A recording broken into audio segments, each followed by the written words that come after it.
হযরত আলী রাদিয়াল্লাহু তাআলা আনহু যখন খলিফা, তখন বাবা এক ইহুদি ওনার চাদর কানি চুরি করে নিয়েছিল। চাদর যখন চুরি করে নিয়েছি, ওই ইহুদির বিরুদ্ধে খলিফা মামলা দিয়েছেন, আদালতে বিচার হবে। তখন আদালতে যখন বিচারক বসে গেলেন বিচার করবেন, বিচারক জিজ্ঞাসা করলেন, বললেন আলী, হাসানের পিতা দাঁড়ান। হাসানের পিতা সম্বোধন করে কাঠগড়ায় দাঁড় করালেন। আর বাবা ওই ইহুদিকে তার নাম ধরে কাঠগড়ায় দাঁড় করালেন। তারপরে হযরত আলী রাদিয়াল্লাহু তাআলা আনহুকে বললেন, বলো গো, তোমার সাক্ষী কি? তোমার যে চাদর এই মর্মের সাক্ষী কি? উনি বলেন, আমার বেটা হাসান আমার সাক্ষী। তখন বিচারক বললেন, হাসান মিথ্যা কথা বলবে না, আমি জানি, কিন্তু বাবার পক্ষে ছেলে সাক্ষী হতে পারে না। আপনার হাসান সত্য সাক্ষী দিবে, সত্য, কিন্তু ওইটা দলিল করে পৃথিবীর মানুষ তার ছেলেকে দিয়ে বাবা মিথ্যা সাক্ষী দেওয়া হবে, এই জন্য হাসানের সাক্ষী আজকে দেওয়া যাবে না। হযরত আলী বললেন, আলী রাদিয়াল্লাহু তাআলা আনহু বললেন, তাহলে ও বিচারক, আমার কোনো সাক্ষী নাই, যেহেতু আপনার সাক্ষী নাই, চাদর দাবি করা যাবে না, যার হাতে চাদর আছে তারে দিয়ে দিতে হবে। ইহুদিকে চাদর দেওয়া হইল। সুবহানাল্লাহ। মালিক কেডা? হযরত আলী রাদিয়াল্লাহু তাআলা। দিয়ে দিয়েছেন কারে? ইহুদিরে। আমরা দেশে সাধারণ মেম্বারের চাদর নিয়ে যান বাঁচবো নি? কথা না, যান বাঁচবো বা একটু ক্ষমতা আছে তার চাদর নিয়ে কেউ যান বাঁচবো? অথচ একজন বাদশাহ আমিরুল মুমিনিন উনি বলছেন, ঠিক আছে দিয়ে দাও, যেহেতু আমার সাক্ষী নাই। সুবহানাল্লাহ। এরপরে বিচারক বললেন, ওগো খলিফা, বিচার কেমন লেগেছে? বিচারটা কেমন লেগেছে? হযরত আলী রাদিয়াল্লাহু তাআলা আনহু কয়, ভালো লেগেছে, তবে একটা জিনিস আমার খারাপ লাগছে। ওইটা কোনটা জানোনি? তুমি আমাকে হাসানের পিতা বলেছো, সম্মান করে বলেছো, তাকে তুমি নাম ধরে ডাকেছো, তো অসম্মান করেছো। আমাকে বেশি সম্মান করেছো, তাকে কম করেছো। যেহেতু আমার সন্তানের নাম ধরে আমাকে ডেকেছো, তারও সন্তান আছে, তার এইভাবে ডাকতে পারতা। যেহেতু তারে ডাইরেক্ট নাম ধরে ডাকছো, আমি আলীকে আলী বলে ডাক ধরে দাঁড় করায় দিতে পারতা। এইদিকে ইনসাফ করো নাই, একজনকে কম ইজ্জত বেশি করছো, আর একজনকে কম করছো, এই জন্য আমার কাছে ভালো লাগে নাই। এটা আমাদের দলিল, এটা আমাদের কি দলিল, এটা আমাদের জন্য কি দলিল। সাহাবায়ে কেরাম আমাদের জন্য মানদণ্ড, আদর্শ, এটা আমাদের জীবনে চলার জন্য একটা দলিল। সুবহানাল্লাহ। আরো জোরে কর। আমার বানের বাবাজি, খলিফা হারুন রশিদের যুগে বাবাজি এক শহরে বিচারক মরে গিয়েছি বাবা। তখন সেই শহর থেকে চিঠি পাঠাইছে খলিফা, একজন বিচারক পাঠান। 1 মাস ধরে বিচার হয় না। বিচার না হওয়ার কারণে চুরি বেড়ে গেছে, রাহাজানি বেড়ে গেছে, ডাকাতি বেড়ে গেছে। একজন বিচারক পাঠায় দেন। খলিফা চিঠির উত্তরে লিখলেন, আগামী 1 সপ্তাহের মাথায় একজন বিচারক পৌঁছে যাবে। ঠিক 1 সপ্তাহের মাথায় একজন বিচারক সেখানে পৌঁছে গেলেন। বাদ ফজর বিচার শুরু করলেন। যখন আদালত শুরু হয়ে গেল, লোকেরা আসামি ধরে এনে দিতেছে, শেষে একজন লোক বাবাজি ধরিয়ে একজন বৃদ্ধা মহিলাকে ধরে দিয়েছে। মহিলাকে ধরে চেয়েছে চুরির অপরাধে। চুরি আবার বাবা, চুরির শাস্তি কয়েক প্রকার বাবা। এক প্রকার চোর আছে, মালও চুরি করে খুনও করে। আরেক প্রকার বাবা খুন করে কিন্তু মাল চুরি করে খুন করে না। আরেক প্রকার বাবা খুন, 1 নম্বর হলো মালও চুরি করে খুনও করে। 2 নম্বর বাবা, ও বাবাজি, খুন করে মাল চুরি করে না। 3 নম্বর, মাল চুরি করে খুন করে না। 4 নম্বর, মালও চুরি করতে পারে না, খুনও করতে পারে না। আছে না নে? ঢুকছি, বেড়াগোড়া ভাঙ্গা দৌড় দিছে। কথা না, কিছু চুরি করতে এদিন ইসলামী আদালতে এক একজনের এক একটা শাস্তি, এক একজনের কোন দিনই করেছে খুনের বদলা খুন। ইসলামী আদালতে খুনের বদলা কোন হবে রে? যে খুন করেছে তারে খুন করে দিতে হবে। দ্বিতীয়, যে খুন করেছে খুন করে দিতে হবে। তৃতীয় বাবা, মাল চুরি করছি, 1 মাসের হাত আরেক পাশের পা কেটে দিতে হবে। আরেকটা হলো বাবা মাল চুরি করতে পারে নাই, খুনও করতে পারে নাই, তাকে বাবা জেলে বন্দি করে রাখবে। জেলে করে রাখবো, বন্দি করে রাখবো। এটা হলে চুরি হইতো। এই জন্য কোনো চোরের প্রতি কেউ দরদ দিবেন না, কোনো চোরের প্রতি কি দেখাবেন না, দরদ দেখাবেন না। দরদ দেখাইলে মনে করেন হুট করে একজন লোক বিশাল বড় একটা খারাপ কাজ করে ফেলছে, তার বিচারটা সহজ করবেন। তার বিচারটা কি? কারণ আগেও তার খারাপই নাই, রেকর্ডও নাই, হুট করে হয়েছে। কিন্তু ছোটো করছে, কিন্তু নিয়মিত আকাম করে, নিয়মিত কি আদালত বলে তার বিচার কঠিন হবে। তার বিচার কি? যে নিয়মিত করে, অর্থাৎ রেগুলার ছোটো করে কিন্তু রেগুলার করে, তারটা কঠিন হবে। কিন্তু হুট করে একজন করে ফেলছে, তারটা ভুলও হতে পারে। যেন সুযোগ দেওয়ার জন্য বেশি একটু সহজ, পরবর্তী যদি করে কঠিন বিচার করতে হবে। কি করতে হবে? আমার বানের বাবাজি খেয়াল করেন ভালো করে, লোকেরা ধরিয়া একজন বুড়ি মহিলাকে আনছি, আনার বুড়ি লোকেরা বলতেছি মহিলা রুটি চুরি করছি, মধু চুরি করছে, রুটি চুরি করছে, মধু চুরি করছে। আদালত জিজ্ঞেস করে বুড়িমা সত্যি কি রুটি মধু চুরি করছো? হ্যাঁ আদালত, আমি রুটি আর মধু চুরি করছি। কয়তক বুড়ি এই বুড়া বয়সে কেন গো তুমি রুটি আর মধু চুরি করছো?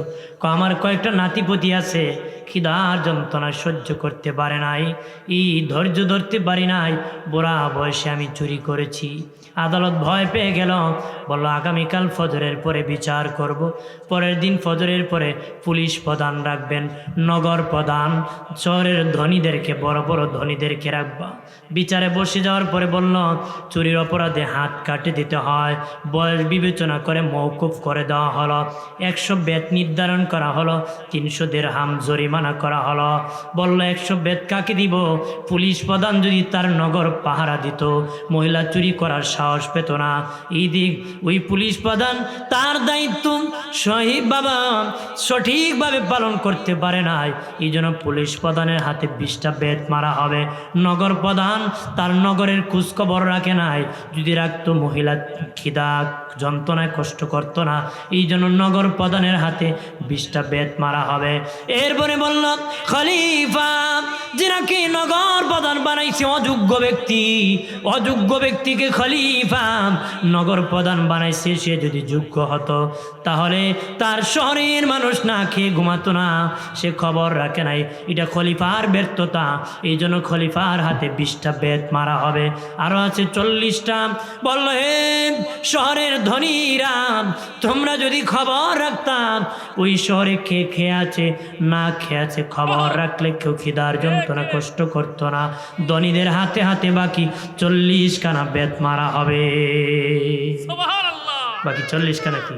হুজুর নবীজি বলেন কিয়ামতের আগে মসজিদ নিয়ে বাড়াবাড়ি হবে, মারামারি হবে, দ্বন্দ্ব হবে। নবীজি আরো বলেন মা বাবার অবাধ্য হয়ে যাবে, স্ত্রীর গোলাম হয়ে যাবে। মানুষ কিয়ামতের আগে ফিতনায় গুনায় মানুষ ভরপুর হয়ে যাবে। হয়েছে কি না? মানুষ মা বাবার অবাধ্য হয়ে যাবে, বিবির গোলাম হয়ে যাবে। এরকমভাবে মানুষ জাকাত কি জরিমানা মনে করবে, জাকাতকে কি করবে? জরিমানা মনে করবে। নবীজি বলেন কিয়ামতের আগে জাকাত নেওয়ার মতন কেউ থাকবে না, জাকাত নেওয়ার মতন কেউ থাকবে না। এইটা শুধু আমাদের দেশে বাকি আছে। কি আছে? জাকাত খাওয়ার আমরা দেশও আছে। কিছু কিয়ামতের আগে মানুষ ধনী হইব, এত বেশি ধনী হইব, জাকাত খাওয়ার মতন লোক পাওয়া যেত না। মানুষ যদি ডাইকে কমিয়ে তোমার আমি জাকাতটা দিব, হে বেটাকে হুমকার দিব, হে বেটা আমার কি মনে করস, তোর জাকাত আমি খাইব নাকি? এরকম মানুষ লজ্জায় পড়বো জাকাত দেওয়ার সময়, মানে হুমকার দিব, কেউ আমার কি মনে করছো মিয়া, তোমার জাকাত খাইবো আমি। কিন্তু এটা আমরা দেশে এখনো বাকি আছে। কি আছে? আমার প্রাণীর বাবা দিনারি, এইভাবে মানুষ গুনাহে লিপ্ত হবে, আদালত বিক্রি হয়ে যাবে বাবা, বন্ধন ভেঙে যাবে, রক্তের মূল্য কমে যাবে, রক্তের মূল্য কমে যাবে। বাবাজি আগের মুরব্বীদের পরের লোক বদনাম করবে, বকাবকি করবে, আগের মুরব্বীদের সমালোচনা করবে, আগের মানুষের বকাবকি পরের যারা আসবে সমালোচনা করবে। বকাবকি করবে, একটু চিল্লায় বলে নাউজুবিল্লাহ। এটা চলছে। আগের মানুষ বকে তাই না, এটা না করলে ভালোই তো, এটা না করে আমার বিপদে ফেলাইছে, খবর লিয়ে দেখে নিজে আরো বড় বিপদে পড়ছে। আগেরটাই ভালো আছে, আগেরটা কি ভালো আছে, ভালোর নামে মন্দ হয়। এরকম ভালো দরদ নিয়ে লাভ নাই। ওই যে বেচারার ভক্তরে নিয়ে ঘুরতেছে, তো শায়েকের নাকের মধ্যে মাছি বসছে, মাছির এত বড় পাওয়ার, আমার শায়েকরি শেষ করে দেবে বেটা। 10 নম্বরে ইট একটা লইয়া মাছি মারতে বেটা নাকও মাইরে দিচ্ছে। এখন নাকও মারে কি বেটা লাভ হয়েছে না লস হয়েছে? এমনি দস্যে পড়ে গেছে, দস্যে কি পড়ে গেছে। তো এইরকম লাভ আমাদের সমাজে মানুষ করে, যা লাভের দ্বারা করতে গিয়ে লস করে, লাভ করতে গিয়ে কি করে আমার প্রাণীর বাবাজি নারী খেয়াল করেন ভালো করে। ও বাবাজি, 1 নম্বর নবী বলেন ঝগড়া লাগবে, যখন ঝগড়া লাগি সমাধানের ইসলামের বিধান আছে বাবাজি, ইসলামের সমাধানের বিধান আছে। কি করব? তৃতীয় পক্ষ বাবা সালিস করবে, বাবাজি সালিস করবে, তৃতীয় পক্ষ সালিস করবে। 2 পক্ষ কি বলবে আমি সমাধান করে দিব, তারা যখন মেনে নিবে তখন বাবা চুক্তি করবে। যদি না মেনে নেয়, যারা মানবে না তাকে বয়কট করবে। উভয় পক্ষ যদি না মানে তাকে সমাজ থেকে আউট করে দিবে। আর নবী বলেন কতদিন আউট রাখতে হবে, কতদিন আউট রাখতে হবে? যতদিন পর্যন্ত সালিস মানবে না ততদিন আউট রাখতে হবে।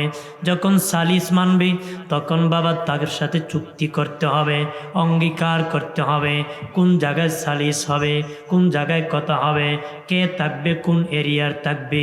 তারপরে রায় হলে মেনে নিবে, না নিবে এই মর্মে তাকে বাবা অঙ্গীকার করতে হবে। এইভাবে বিচার বাবা ইসলামী আদালত একরকম, দুনিয়া বাবা আপুসের আদালত, আর ইসলামী আদালত দুরকম হয়। আপুসের আদালত একরকম, ইসলামী আদালত আর একরকম। ইসলামী আদালত কোন? যে দেশে ইসলাম কায়েম আছে, যে দেশে ইসলাম প্রতিষ্ঠিত আছে, ওই দেশে ইসলামের আইনে বিচার হবে। যে দেশে ইসলাম প্রতিষ্ঠিত না, আপুসের আদালতে বিচার হবে। কি হবে? আদালতে বিচার হয়। আমাদের দেশে যদি ইসলাম প্রতিষ্ঠিত থাকতো তো রাষ্ট্রের পক্ষ থেকে সব বিচারের সমাধান হতো, কিন্তু বেচারা চুরি করছে। ইসলামের বিধান হলো হাত কেটে দেওয়া। কি কেটে দেওয়া? হাত কেটে দেওয়া। অনেক পাপেরই অনেক সাজা আছে, এর মধ্যে কয়েকটা সাজার কথা বলি, যে কয়েকটা নির্ধারিত সাজা আছে। এর মধ্যে হলো কোন চোর যদি চুরি করে, কোন চোর যদি চুরি করে বাবা তার হাত কেটে দিবেন। নারী হলে কেটে দিবেন, পুরুষ হলে কেটে দিবেন। যদি ইসলামী রাষ্ট্র না তাকে হাত কাটলে আপনি বেকায়দায় পড়বেন। ঠিক কিনা বলে? যে বেটা বিচার করে হাত কাটবো, হে বেটালে বিপদ হইব। এবারলে কি বিপদ আসবে না? যেন হাত কাটেন না। আপনারা উপস্থিত বিবেক দ্বারা যেই শাস্তি দেওয়া দরকার সেই শাস্তি দিয়ে দিবেন। উপস্থিত যারা মুরব্বিয়ান বসে আছেন সবাই মিলে আলোচনা করে যেই শাস্তি তার চোরের, সেই শাস্তি দিয়ে দিবেন, যেটা আপনাদের সম্ভব। যতটুকু আপনাদের সম্ভব সবাই ঐক্যবদ্ধ হয় এতটুকু সাজা দিয়ে দিবেন। এতটুকু সাজা কি দিয়ে দিবেন প্রাণের বাবাজি। তারপরে বাবাজি যদি মদ পান করে মদ পান করে 80 বেদ দিতে হবে, মদ পান করলে 80টা বেদ দিতে হবে। কিন্তু আমার দেশে অন্য লোক করলে কঠিন বিচার, আমার ছেলে করলে নাই কোনো বিচার, আমার ভাই করলে নাই, বাপ করলে নাই, দাদা করলে নাই, বিবি করলে নাই। এটা ইসলামী আদালত নয়। ইসলাম বলে যেই অন্যায় করবে শক্তভাবে বিচার করতে হবে। মদ পান করলে 80টা বেদ দিতে হবে। হজরতে উমর ফারুক রাদিয়াল্লাহু তাআলা আনহুর ছেলে আবু শামা বাবাজি বন্ধুদের সাথে আড্ডা দিতে যাই মদ পান করেছিল। সেখানে যিনি কাজী উনি বিচার করেছিলেন বাবাজি আস্তে আস্তে বেদ দিয়েছিলেন। সবার বিচার হয় প্রকাশ্যে, কিন্তু ওনার বিচার গোপনে হয়েছে। খলিফার ছেলে বলে সবার বেদ হয় জোরে জোরে, কিন্তু ওনার বেদ হয়েছিল আস্তে আস্তে। যখন আবু শামা বাড়ি ফিরেছে, হযরত উমর ফারুক রাদিয়াল্লাহু তাআলা আনহু বলেন বাবারে তুমি নাকি মদ পান করেছিল? হ্যাঁ। বিচার হয়েছে? হ্যাঁ বিচার হয়েছে। হয়েছে, গোপনে না প্রকাশ্যে কয় গোপনে হয়েছে, আস্তে না জোরে আস্তে আস্তে হয়েছে। সবার বিচার হয় প্রকাশ্যে, তোমার বিচার হয়েছে গোপনে। সবার হয় জোরে জোরে বেদ, আর তোমার হয়েছে আস্তে আস্তে। এটা হতে পারে না। আমি ওমর ফারুক প্রকাশ্যে সবার সামনে নিজ হাতে তোমার বিচার করব। ওদিক ঘুম ঘুম মারে বিট নি, এটা একটু কমাও। দুম্মুর দুম্মুর মারে একটু, এটা শুধু কমাও। টিকু যেটা আছে ঠিক আছে, বুঝেননি আপনি? ঠিক আছে। আমার প্রাণের বাবাজি হযরত ওমর ফারুক বললেন, রে বেটা, আমি ওমর নিজে তোমার বিচার করব রে। সবার সামনে আবু শাহ আমার বিচার শুরু করছেন। বলেন, আমি যদি কাউকে বলি তুমি বেত মারো, সে ভয় পেতে পারে, খলিফার ছেলে। আমি নিজ হাতে বেত মারব। নিজ হাতে বেত দিতে দিতে 20টা বেত বাকি আছে। আবু শামা ইন্তেকাল হয়ে গেছে। গোসল করায়া হযরত ওমর ফারুক নিজে জানাজার ইমামতি করে কবরে নামাই দিয়া মাটির উপর বাকি 20টা বেত মেরেছে। বাকি 20টা বেত মেরে দিয়েছে। রাতের বেলা স্বপ্নে বাবা বাপ বেটা দেখা হয়েছে। ছেলে ডেকে বলে, বাবা, হযরত ওমর ফারুক ডেকে বলে, বাবা খবর কি? তোমার কবরের অবস্থা কি? কয়, বাবা গো, তুমি যদি আমার কবরে 20টা বেত পরে না দিতে, আমার কবরে কিন্তু আযাব শুরু হয়েছে। তুমি আমাকে 20টা বেত বাকি থাকতে যখন আমি ইন্তেকাল হয়ে গেল, আমার কবরে যখন নামাই দিলাম, 20টা বেত বাকি থাকার কারণে কবরে আযাব নাজিল হলো। ওই কবরের আযাব যখন নাজিল হলো, তুমি বাবা যখন কবরের উপর 20টা বেত মেরে দিয়েছো, আমার আল্লাহ এই কারণে আমার কবর জান্নাতের বাগান বানাইছে।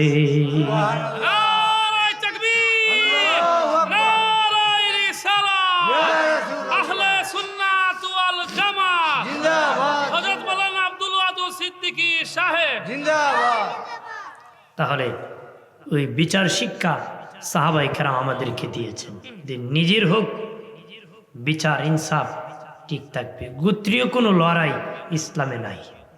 গোত্রীয় কোনো লড়াই কি বংশীয় লড়াই ইসলামে নাই। ইসলামের লড়াই হলো হক বাতিলের লড়াই। ইসলামের লড়াই কি হক বাতিলের, বাতিল আর হক দুপক্ষে লড়াই হবে। সুবহানাল্লাহ। আর জোরে, আমরা তো গোত্রীয় লড়াই করি।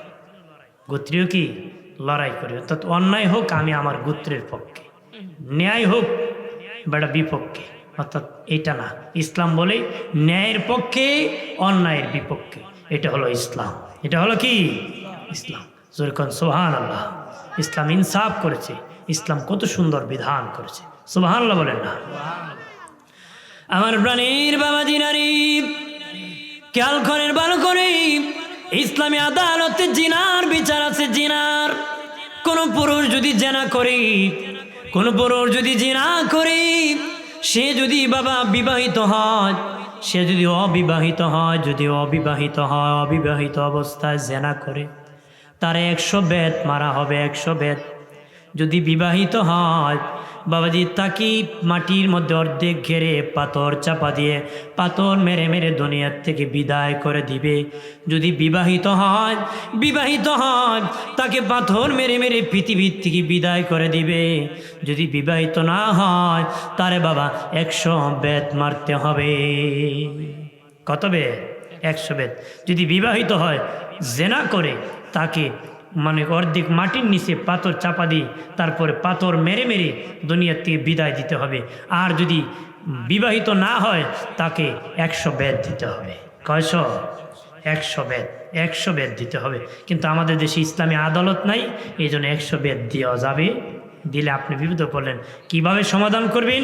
সামাজিকভাবে আপনাদের বিবেক দ্বারা যে ফয়সালা হয়, সেই শাস্তি যতটুকু দেওয়া যায় দিয়ে দিবেন। সেই শাস্তি কি যতটুকু দেওয়া যায় দিয়ে দিবে। আগে করতো মানুষ, খামাতা খামাইতো, আলকাতরা লাগাইতো, জুতা গলার দিয়ে গ্রামে গ্রামে হাঁটাইতো, কতক্ষণ ওইটা ওদের বিবেক দ্বারা বিচার করতো। ওইটা ঠিক আছে, করতে পারেন যদি জানতে পারেন। নাকি যদি আপনি এটাকে সামাল দিতে পারেন, আপনার জন্য নিজের জন্য আবার বেকায়দায় পড়বেন না।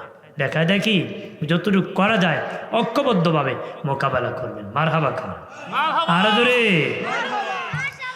এক যুবক আসিয়া নবীজির কাছে বলেছিল, নবীজি আমি জিনা ছাড়তে পারবো না, আর সব ছেড়ে দেব, জিনা ছাড়তে পারবো না। নবী বলেন, তুমি কার সাথে জিনা করবা? তুমি যদি অন্য নারীর সাথে জিনা করো, তুমি কি তোমার মায়ের সাথে কাউকে জেনা করতে দিবানি? কই ইয়া রাসূলুল্লাহ, না, আমি আমার মায়ের সাথে কাউকে জেনা করতে দিব না, কারণ আমার মার সাথে যদি কেউ জেনা করে আমার ইজ্জত নষ্ট হবে। নবী বললেন, তোমার বোনের সাথে কি কাউকে জেনা করতে দিবানি? কই ইয়া রাসূলুল্লাহ, না, আমি আমার বোনের সাথে জেনা করতে দিব না, দিলে আমার ইজ্জত নষ্ট হবে। বললেন নবীজি, বললেন রে, তুমি কি তোমার বিবির সাথে কাউকে জেনা করতে দিবানি? না ইয়া রাসূলুল্লাহ, দিব না, আমার ইজ্জত নষ্ট হবে। নবী বলেন, তুমি যার সাথে জিনা করবা, কারো মা, কারো বিবি, কারো বোন, তোমার মা বোনের বিবির সাথে জিনা করলে তোমার ইজ্জত যেমন নষ্ট হয়, ঠিক তেমনি ভাবে যেই নারীর সাথে তুমি জিনা করেছো, কারো মা লাগে, কারো বোন লাগে, কারো বিবি লাগে, তারও তো ইজ্জত নষ্ট হবে। সে ডেকে বলে, নবীজি, এইভাবে কেউ বুঝে বলে না, আমি ওয়াদা করতেছি আর জীবনে জিনা করব না। ওই সাহাবী যতদিন বেঁচে গিয়েছিলেন উনি বলেছিলেন, শুধু জিনা করা, ওই বার স্বামী বা ভাই বাবার ইজ্জত নষ্ট করা না, অন্য নারীর সাথে কুমতলবে তাকানো, তার পরিবারের ইজ্জত নষ্ট করা, তার ভাইয়ের ইজ্জত নষ্ট করা, অথবা স্বামীর ইজ্জত, নতুবা ছেলের ইজ্জত, ও তার কোনো নারীর দিকে কুমতলবে তাকালে তার পরিবারের পুরুষ মানুষের ইজ্জত নষ্ট হয়। কথা কোন ঠিক কিনা? জোরে বলেন ঠিক কিনা? আমার বানের বাবাজি, যারা জেনা করবে হাসরের মাঠে আকাশের দিকে তাকবি, মাথা নিচের দিকে তাকবি, আর লজ্জাস্থান থেকে ময়লা ঝরবি, ও ঝরতে থাকবে, আল্লাহর পক্ষ থেকে আওয়াজ আসবে, তারা হাতের মধ্যে এইভাবে ধরে যাবে, আকাশের দিকে থাকবে, আল্লাহ বলবেন, না ফুরমান, জেনা করেছি এই জন্য অবস্থা হয়ে গেছে, তওবা করে না, যে তওবা করতো আমি ক্ষমা করে দিতাম। বাবাজি নবী বলেছেন, কিয়ামতের আগে হারামজাদার সংখ্যা বেড়ে যাবে, হারামজাদার সংখ্যা বেড়ে যাবে, মানুষ তালাক দিয়ে দিয়ে বিবি নিয়ে খাবে, তার মধ্যে সন্তান জন্ম দিবে, বাপ একজন জন্ম দিয়েছে আর একজন, এরকমভাবে হারামজাদার সংখ্যা বেড়ে যাবে, যারা ইসলামের বিদ্বেষী হয়ে যাবে, ইসলামের দোহী হয়ে যাবে, এরকম সংখ্যা সমাজে কম না বেশি? বেয়াদব ভরে গেছে, মানে হারামজাদার সংখ্যা বেড়ে গেছে। হারামজাদার সংখ্যা কি? এই জন্য বলতেছি, নবী বলেন, কিয়ামতের আগে মানুষ গুনাহ লিপ্ত হয়ে যাবে, গান বাজনা করবি, নারী পুরুষ এক জায়গায় নাচবে। বাবা গান করেন ভালো, নাচ গান নবীর শানে, আল্লাহর শানে অসুবিধা নাই, নবীর শানে গান, আল্লাহর শানে গান, এখানে বাজনা লাগাবেন না, নারী পুরুষ একত্রে নাচবেন না, নারী পুরুষ একত্রে নাচবেন না। আমাদের আকাবিরিন বুজুর্গানে দিন কেউ নারী পুরুষ একত্রে নাচার কথা অনুমতি দেন নাই, মানে ইসলাম অনুমতি দেয় নাই, তারাও বলে যান নাই নারী পুরুষ পর্দা করা ফরজ, নাচানাচি করা যাবে না। ও বাবাজি, ভদ্রতার নামে অভদ্রতা করা হয়, সাংস্কৃতিক অনুষ্ঠান করা হয়, অপসংস্কৃতি করা হয়। বাবা, সংস্কৃতির নামে অপসংস্কৃতি করা হয়। সংস্কৃতি মানে সভ্যতা, সংস্কৃতি মানে শুদ্ধ করা। আমাদের দেশে অশুদ্ধ করে মানুষ। বাবা, শুদ্ধ হলো কাপড় পরা, বাবা শুদ্ধ করে কাপড় খুলে। অনেক সাংস্কৃতিক অনুষ্ঠান আমাদের দেশে সংস্কৃতি নামে হয়, কিন্তু দেখা যায় নারী পুরুষ একত্রে নাচতেছে, এটা তো অপসংস্কৃতি। এটা কি? অপসংস্কৃতি। রঙ্গে রঙ্গে ভরে গেছে। নবী বলেন, গান হলো শয়তানের মন্ত্র, বাজনা হলো দাজ্জালের হাতিয়ার। যে গান শুনিয়া কান ভরবে, হাসরের দিন রুহানিয়ারা আওয়াজ শুনবে নারী। নবী বলেন, শেষ জামানায় এই ফিতনায় ভরে যাবে, মানুষ দিন থেকে বিচ্ছিন্ন হয়ে যাবে। দিনে নবী বলেন, ফাসেকরা গোত্রের নেতা হবে, আজে বাজে মানুষ রাষ্ট্রনায়ক হবে। নবী বলেন, ফাসেকরা গোত্রের নেতা হবে। দিনের নবী আরো বলেন, আজে বাজে মানুষ রাষ্ট্রনায়ক হবে, আজে বাজে মানুষ দেশ চালাবে, রাষ্ট্রনায়ক হবে। রে প্রাণের বাবাজি, খেয়াল করেন, ভালো করেন। এই জন্য বলে দি, ভয় করতে হবে সেই দিন, যেদিন বিচার হবে তোমার আমার আল্লাহর আদালতে, সেই দিনের ভয় করতে হবে। ওই দিন যেদিন আল্লাহ সকলের হিসাব নিবে। রে ফিতনা, গুনাহ থেকে বাঁচতে হবে। গুনাহ জয় লাভ করছে। আগে মানুষ সিনেমা দেখতে বহু দূর যেত, এখন বাবা প্রত্যেক ঘরে ঘরে রুমে রুমে সিনেমার ঘিলা আছে। ঠিক কিনা বলে? মানুষ হবিগঞ্জে শ্রীমঙ্গল যাইতো, হবিগঞ্জে যাইতো, স্বাস্থ্যগঞ্জে যাইতো, পাড়ায় পাড়ায় সিডি লাগাইতো, এরপরে এক বাড়িতে এক টেলিভিশন লাগাইতো, এরপরে এক ঘরে সবাই মিলে লাগাইতো। এখন যে ঘরে যে আছে এর সাথে একটা মোবাইল বাক্স আছে। কতক্ষণ নবীজি বলেছেন কিয়ামতের আগে বাবাজি, নবী বলেন গুনাহ জয়লাভ করে ঘরে ঘরে পৌঁছে যাবি, গুনাহ জয়লাভ করি ঘরে ঘরে জয়লাভ করে পৌঁছে যাবে, প্রত্যেক ঘরে ঘরে পৌঁছে যাবে। মানুষ গুনাহে লিপ্ত হয়ে যাবে, গজব নাজিল হবে, ফিতনা নাজিল হবে। নবী বলেন হে সাহাবীরা, আসমান থেকে পাথর বৃষ্টি হবে রে, আসমান থেকে পাথর বৃষ্টি হবে, আর জমিন ধসে যাবে, আর অঙ্গে আগুনের ফুঙ্গি বের হবে। বাতাসের সাথে এমন একটু লাল কিছু সাদা বের হয়, যেটা বাবা বাতাসের সাথে থাকলে ঘাসকে উড়ায় দেয়, ঘর বাড়ি উড়ায় দেয়, বাড়িঘর উড়ায় দেয়। কয়েক বছর আগে আমাদের এলাকায় উড়াইছিল, উড়াইছিল না, ফ্যান উড়ায় না, গাঙ্গের ইফারে ফেলাইছিল, ঠিক কিনা? মানে এটা হলো বাতাসের সাথে একটা ফুঙ্গি বের হয়, যেটা ওই দিন যেদিকে যাব সেদিকে উড়াই দিব। কোনো দেখবেন পাশের সনের ঘর দাঁড়ায় আছে, কিন্তু 3 তলা বিল্ডিং উড়াই দিছে, মানে ওইটা যেদিকে যাইব সেদিকে উড়াই দিব, যেদিকে যাইব নই বলছে এটা কিয়ামতের আগে ওইটা বের হবে, উড়াই দিবে। পাথর বৃষ্টি হবে আর এই জমিন ধসে যাবে। জমিন কি? জমিন দেবে যাবে। ও বাবাজি, কিয়ামতের আগে নবী বলেন বরকত কমে যাবে, বরকত কমে যাবে, মানুষ ধনী হয়ে যাবে, মানুষ ধনী হয়ে যাবে। বাজে এখন খাবারের অভাব নাই, আগে এত খাবার ছিল না, খাবার মজা ছিল, এখন খাবারের অভাব নাই, মজা নাই। আসেনি?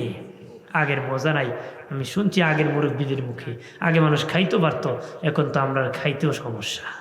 খাওয়ানোর অভাব নাই, কিন্তু খাওয়ানোর স্বাদ নাই। খাওয়ানে কি নাই? স্বাদ নাই, মজা নাই।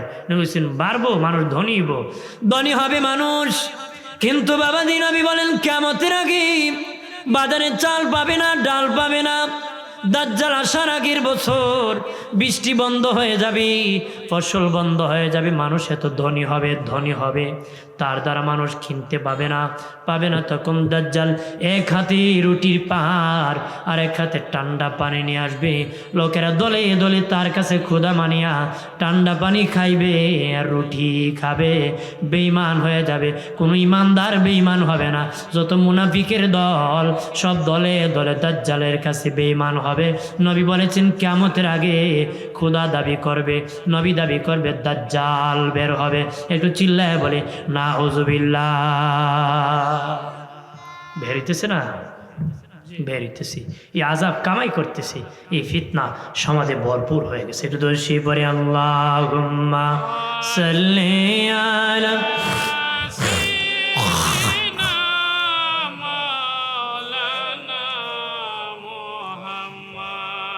ওয়াইলা আলি সাইয়্যিদিনা মাওলানা মুহাম্মদ। কি করিব পাপী মোরা এ বাংলার জমিনে, দয়া করে দাও গো দেখা একবার নবী গো স্বপনে। আল্লাহ মারহাবা।